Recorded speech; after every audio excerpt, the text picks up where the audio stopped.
Hey guys, we are out here for Samsung Developer Conference 2018, and there was a lot of stuff announced today. We've got a new developer API for Bixby. We've got a new UI layout that they're pushing across all their devices like phones. But I think the biggest thing that everyone was really excited about at this developer conference was the new foldable phone by Samsung.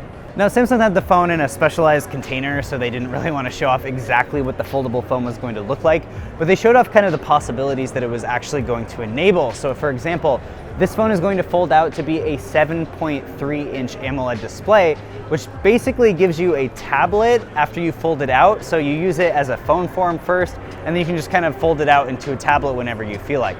Now, I've seen other companies like ZTE do this, where you've had two screens on a single phone and it just folded out into two parts, but that wasn't actually flexible. That was a foldable phone, but this is a flexible AMOLED, so you're actually going to be able to just like flex it into a full screen phone, and there's probably not going to be anything actually intersecting the center of the phone. Samsung didn't have a lot to show off. They were just kind of showing how it would work and what it would really enable, but they are partnering with Google to make sure that this works natively in Android.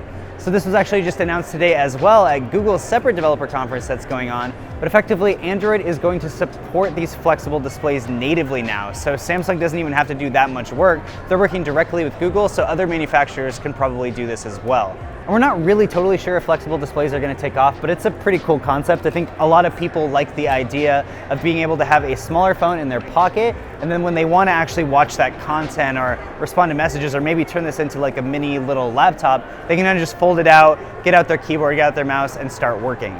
So that's really been it for the Samsung Developer Conference here. It is only day one, so there might be some more stuff coming later, but make sure you stay tuned to our website, androidauthority.com, because we have a lot of articles on everything that they actually announced today. So head over there, and I will see you in the next video.